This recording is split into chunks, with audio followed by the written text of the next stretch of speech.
अस्सलाम वालेकुम दोस्तों, एक मरतबा फिर हाजिर। सभी को सलाम नमस्ते। अपने चैनल पे आप सभी दोस्तों का दिल से खैर मकदम करते हैं। दोस्तों, सीमा ने पाकिस्तान के हवाले से आखिरकार सच्चाई बता ही दी। अब ये उसको सच क्यों बोलना पड़ा? क्योंकि हैदर भाई अब हिंदुस्तान जा रहे हैं और सीमा को पता चल चुका है उसकी वापसी बहुत जल्द होने वाली है। वो पाकिस्तान डिपोर्ट होने वाली है। तो वो आहिस्ता आहिस्ता, आज आप लोगों ने सीमा की वीडियो देखी होगी जिसमें वो पाकिस्तान के हालात के हवाले से बहस कर रही है और जो बगल में बैठा हुआ चूसा हुआ आम है तो वो कोशिश कर रहा था कि इस तरह के मैं सवाल करूं और सीमा शायद ऐसे जवाब दे। तो सीमा आज बड़ी मोहतात नजर आई। मेरे साथ वरिष्ठ पत्रकार एंकर वकास भाई मौजूद हैं, तो इनसे जानेंगे क्योंकि ये भी कराची के रहने वाले हैं, मैं तो गांव का रहने वाला हूं। तो आज सीमा ने हकीकत बताई कि पाकिस्तान में महंगाई नहीं है, जिस तरीके से गैस के बारे में बोला। हाँ तनवीर भाई, देखें उसने ये बताया कि जैसे कि यहाँ पर तो भारत के अंदर तो हम लोग सिलेंडर के अंदर गैस लाते हैं ना जी, तो पाकिस्तान के अंदर वहाँ लाइनों में गैस आती है जी। तनवीर भाई, आज मैं हैरान हूँ। आज इसने 1.5 साल के अंदर पहली बार मैं कहूंगा आज कि इसने बहुत सारी बातें 80% सच कही है। जी जी बिल्कुल। मगर कराची के और पाकिस्तान के माहौल के आगे चल के और भी मजीद बताएंगे जी जी। जैसे कि तनवीर भाई, पहली बार इसने ये कही कि पाकिस्तान में गैस जो है लाइनों में होता है और गैस का बिल 200, 250, 300 आता है। मगर अब 1.5 साल गुजर चुका है तो तकरीबन 400 तक भी आता है पाकिस्तान। 400, 350, यानी कि पाकिस्तानी अगर हिंदुस्तानी रुपयों की बात की जाए तो 100 रुपया महीने का, 120-30 रुपया, 120-30 रुपया हर महीने का। आप जितना मर्जी गैस इस्तेमाल करें, पाकिस्तान में अपना है ना, बलूचिस्तान से निकलता है। तो सीमा ने ये भी सच उगला। और दूसरी बात, आज इस हवाले से ये कह रही थी कि पाकिस्तान में ना जो हिंदुस्तान के बारे में थोड़ी उनकी सोच इस तरह से है। पहले तो खुलेआम ये कहती थी कि उनके जहनों में ये भरा जाता है जहर, तो वो लप्पू उससे उगलवाने की कोशिश में लगा रहा, लेकिन सीमा मोहतात नजर आई। अब यहां से उसकी बॉडी लैंग्वेज से क्लियरली नजर आ रहा था, बिल्कुल ऐसा महसूस हो रहा था, मालूम हो रहा था कि सीमा बिल्कुल खौफ का शिकार है और अब उसको अंदाजा हो चुका है कि वो अब पाकिस्तान आएगी। जी तनवीर भाई, अब वो अपना रास्ता हमवार करने की कोशिश कर रही है, मैं तो यही कहूंगा। और तनवीर भाई, मजीद इसने कुछ बातें कही, जैसे कहा इसने कि पानी का जो है टैंक जो है कराची के अंदर या पाकिस्तान के अंदर जमीन के अंदर बनाए जाते हैं, जबकि हिंदुस्तान में ऐसा नहीं होता। बिल्कुल तो सही बताया जी जी। क्योंकि हमारे भी घरों के अंदर टैंक होते हैं, जैसे कि आप पंजाब की रिहायशी, आपके वहाँ टैंक नहीं होते, नहीं होते ना। तो कराची शहर में टैंक की जरूरत तो बहुत लाजमी होती है क्योंकि बहुत ही ज्यादा कंजस्टेड शहर है। देखिए, जो बात सच कही है उसको सच कहेंगे।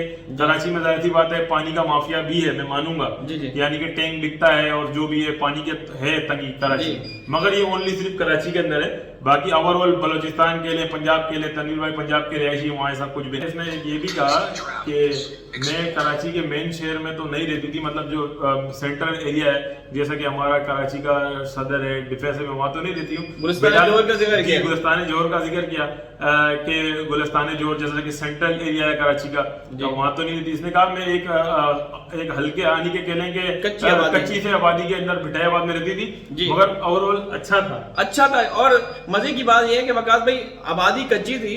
जो सीमा ने मकान बेचा था 18 लाख रुपए में हैदर ने खरीदा था। जब सीमा ने बेचा 12 लाख रुपए में, तो उस वक्त वहां के जो स्टेट डीलर्स या जो स्टेट एजेंट्स होते हैं, क्या बोलते हैं उनको, जो प्रॉपर्टी डीलर्स होते हैं, उनका मानना यह है कि 36 लाख रुपए का वो घर था, 36 से 35 लाख रुपए का घर था। कच्ची आबादी, क्योंकि वो एयरपोर्ट, पाकिस्तान का जिन्ना इंटरनेशनल एयरपोर्ट से लगभग 2 किलोमीटर या 3 किलोमीटर की दूरी पे था। 3 किलो या 4 किलोमीटर की दूरी पे होगा। हाँ, 3-4 किलोमीटर की दूरी पे था। तो ये एक चूना लगा के आई थी, एक बड़ा कांड किया था, जिस तरीके से हैदर भाई अभी तक वो अब संभल नहीं सके। तो आज वकास भाई, क्यों इसको ये सच उगलना पड़ा, सच बोलना पड़ा, क्या कारण हो सकता है, आप बताएं। आप इसकी मैं तो एक बात से ये कहता हूँ कि जो इसने पॉइंट ये बताया है कि मैं भिटायाबाद में रहती थी, एक हल्का इलाका था, मगर ओवरऑल अच्छा था। तो तनवीर, मुझे तो ऐसा लगता है अपना रास्ता हमवार कर रही है गुलाम हैदर भाई के आने से पहले, कि मेरा रास्ता हमवार हो जाए और मैं जल्द से जल्द पाकिस्तान डिपोर्ट हो जाऊं। ठीक है। और तनवीर भाई, आप देखें कि पहले कितनी बकवास करती थी, पाकिस्तान में ऐसा होता है, पाकिस्तान में ऐसा होता है। आज लप्पू ने उगलवाना चाहा, यानी कि बचपन से ही पाकिस्तान में सिखाते हैं। और तनवीर भाई, आप ये बताएं, कभी किसी ने कहा है कि हिंदुस्तान में ऐसा होता है, ऐसा होता है कि जुल्म होता है, जबकि ये कहती रही कि पाकिस्तान में ऐसा होता है, जुल्म होता है, पाकिस्तान में ऐसा होता है, लेकिन पाकिस्तान में हिंदू बिरादरी पे, हिंदू लोगों पे जुल्म होता है, फलाना होता है, ये बकवास करती रही है। हमने कब कहा है कि हिंदुस्तान में जुल्म होता है या कुछ होता है? ये तो ये कहती रही है कि पाकिस्तान में जुल्म होता है, आज उल्टा कह रही है, आज कह रही है कि पाकिस्तानी बोलते हैं हिंदुस्तान में जुल्म होता है। जी। और वकास भाई उसने ये भी बात की कि शहर से अच्छा गांव है। हाँ, ये देखें, अच्छा पहले देखें, पहले तनवीर भाई क्या कहती है, पहले कहती है गांव में कोई सहूलियात नहीं होती, फलाना नहीं होती, अब क्या कह रही है कि शहर से अच्छा तो गांव है। गांव है, और उस गांव के बारे में जहां ये रहती थी, जहां हैदर भाई रहते थे, उस हवाले से क्या क्या बोलती रही वकास भाई। अब इसको ये थोड़ी सी याद कराना चाहिए। ये कहती थी कि वहां लोग, वहां चोरियां होती हैं, वारदातें होती हैं, वहां पे क्रिमिनल लोग रहते हैं, तो आज ये क्यों कह रही है कि शहर से अच्छा गांव? बलोच तो बकरी चोरी करते हैं, गांव वाले तो बकरी चोरी करते हैं, गायें चोरी करते हैं, भैंस चोरी करते हैं, आज कह रही शहर से अच्छा तो गांव है। तो तनवीर भाई देखें, ये खुद भी गांव की ही रिहायशी है, सिंध की, ठीक है, इसकी पली बड़ी है वहां पर है। और हैदर भाई जो इसको शादी होके गई थी, ये भी हैदर भाई के गांव में ही गई थी, जो कि रतो डेरो गांव है हैदर भाई का, ये वहीं गई थी। तो तनवीर भाई याद तो इसको आती होगी, और ये महीना महीना 1.5 महीने जाके रहती थी और बच्चों के साथ। और वकास भाई मैं दावे के साथ कह सकता हूँ कि ये वीडियो जो है ना, जब इसको बोला गया कि बनाओ, ये जबरदस्ती बनवाई गई। सीमा इसमें क्लियरली 100% मैं दावे के साथ कह सकता हूं कि डरी हुई है, खौफजदा है, उसको अंदाजा हो चुका है, उसके कानों तक ये बात पहुंच चुकी है कि तुम बहुत जल्द डिपोर्ट होने वाली हो। और अभी उसने जहन में ये भी बिठा दिया कि मैं कराची में नहीं रहूंगी, मैं गांव में रहूंगी। आज इसको ये कहना पड़ा कि शहर से अच्छा तो गांव है। तो गांव में तो नहीं रहेगी, ना शहर में रहेगी, तू जहां रहेगी ना वो तुम्हारी जांच वगैरह होगी। शायद हिंदुस्तान में तुम अगर रहोगी तो उसमें जेल में रहोगी, अगर पाकिस्तान आओगी तो कुछ महीनों तक, कुछ दिनों तक तुम जेल में ही रहोगे। क्यों होगा भाई? तनवीर भाई मैं तो कहूंगा महीनों तक नहीं, इसको तो सालों तक जेल में रखना चाहिए जी।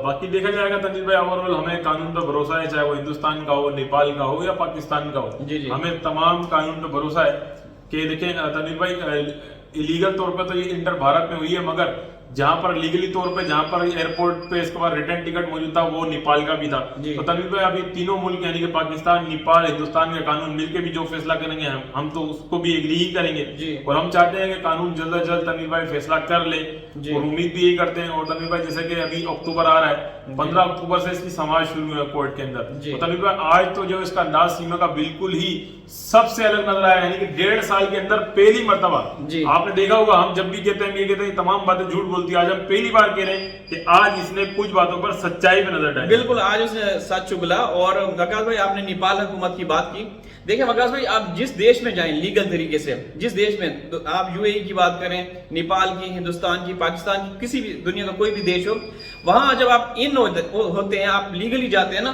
तो आउट होना जरूरी होता है। अब सीमा लीगली हिंदुस्तान नेपाल गई थी लीगल तरीके से, लेकिन वहां आउट नहीं, आउट स्टेटस इसका नहीं है, तो जाहिर सी भाई ये क्राइम है ना।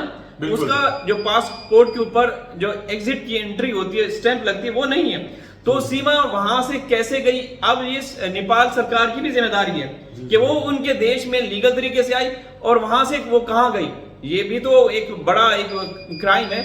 और फिर नेपाल से भारत गई, भारत जाके जो इसने कांड किया, जो खेल खेल रही है, वो नेपाल सरकार को भी पता है वकास भाई। जी तनवीर भाई देखें, जैसे कि 30 दिन का इसके पास रिटर्न वीजा मौजूद था, यानी कि नेपाल एयरपोर्ट से इसको वापसी यानी कि पाकिस्तान आना था। और तनवीर भाई जो हमारे पाकिस्तान ने मांग की है वो डायरेक्ट तो भारत से नहीं की है, क्योंकि हमारे पाकिस्तान ने जो मांग की है वो नेपाल से की। नेपाल से कैसे की? नेपाल से ये लिखा गया है कि हमारे ये 5 नागरिक आपके मुल्क में गए थे, और जब ये वापसी आ रहे थे तो आपके एयरपोर्ट से ही गायब हुए जी। क्योंकि तनवीर भाई इसमें केस यही बनता है कि रिटर्न का वीजा एग्जिट स्टैंप नहीं लगी ना जी। तो रिटर्न का वीजा जब आपके पास मौजूद था, यानी कि आपके मुल्क का था, इसको 30 दिन में आपने रिटर्न करना था जी। तो ये नेपाल सरकार की भी जिम्मेदारी बनती है, जैसे कि इसने इलीगल एंट्री तो भारत में की है, मगर नेपाल सरकार की भी इसमें जिम्मेदारी बनती है। इसीलिए पाकिस्तान हुकूमत ने नेपाल सरकार से मांग की है बच्चों की, बिल्कुल बच्चों की भी और सीमा की भी।